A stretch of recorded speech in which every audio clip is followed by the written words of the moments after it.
Welcome to all of you on this channel जिसका नाम है Biotree with Pallavi. Basic definition की इस सीरीज़ में हम लोग सेल ऑर्गेनेल्स के बारे में डिस्कशन कर रहे थे। इस सीरीज़ को आगे बढ़ाते हुए आज कुछ और सेल ऑर्गेनेल्स के बारे में आज हम जानेंगे, जिनमें है राइबोसोम्स, मीज़ोसोम्स, क्रोमेटोफोर्स और न्यूक्लियस। सबसे पहले आइए हम जानते हैं राइबोसोम्स के बारे में। राइबोसोम का स्ट्रक्चर अगर हम देखते हैं या हम अगर राइबोसोम को देखते हैं तो ribosome non membranes granular structure होते हैं जो कि बेसिकली आरएनए यानी कि राइबोन्यूक्लिक एसिड और प्रोटीन से कंपोज्ड होते हैं। राइबोसोम को सबसे पहले 1953 में जॉर्ज पैलाडे ने डिस्कवर किया था। यूकैरियोट्स की अगर हम बात करते हैं तो यूकैरियोट्स में 80S राइबोसोम पाया जाता है, वहीं प्रोकैरियोट्स में 70S टाइप ऑफ राइबोसोम पाया जाता है।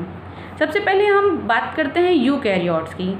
यूकैरियोट्स जिनमें कि 80S राइबोसोम पाया जाता है, इनकी 2 सब यूनिट्स होती हैं। पहला 60S और दूसरा 40S। 60S को लार्जर सब यूनिट ऑफ 80S राइबोसोम कहा जाता है, वहीं 40S को स्मॉलर सब यूनिट ऑफ 80S राइबोसोम कहा जाता है। यानी कि यूकैरियोट्स में जो कि 80S राइबोसोम कंटेन किया होता है उसकी 2 सब यूनिट होती है, एक 60S और दूसरा 40S। वहीं प्रोकैरियोट्स की अगर हम बात करते हैं तो प्रोकैरियोट्स में 70S टाइप ऑफ राइबोसोम पाया जाता है और इनकी भी 2 सब यूनिट्स होती हैं, एक 50S और दूसरा 30S।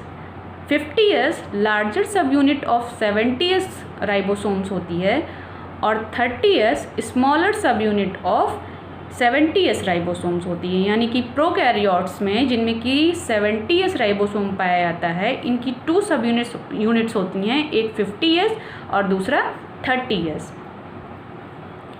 दूसरा सेल ऑर्गेनेल्स है मीज़ोसोम्स। मीज़ोसोम्स को अगर हम देखते हैं तो मीज़ोसोम्स प्लाज्मा मेम्ब्रेन अंदर की तरफ इन्वेजिनेट कर एक स्पेसिफिक स्ट्रक्चर बनाती है जिसे कि मीज़ोसोम्स कहते हैं। मीज़ोसोम्स बेसिकली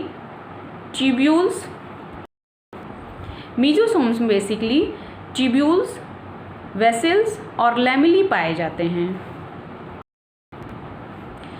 मीज़ोसोम्स के कुछ फंडामेंटल फंक्शंस भी होते हैं जो कि इसको एक इम्पॉर्टेंट सेल ऑर्गेनेल्स में कैटेगराइज करते हैं, जैसे सेल वॉल का फॉर्मेशन। मीज़ोसोम सेल वॉल के फॉर्मेशन में इम्पॉर्टेंट रोल प्ले करता है।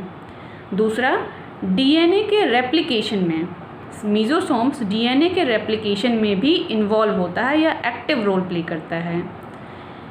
तीसरा, क्रोमोसोम्स के डिस्ट्रीब्यूशन में यानी क्रोमोसोम्स के डॉटर सेल में डिस्ट्रीब्यूट करने में भी मीज़ोसोम्स अहम भूमिका निभाता है। और चौथा, रेस्पिरेशंस या सेक्रीशन में भी मीज़ोसोम्स इम्पॉर्टेंट रोल प्ले करता है।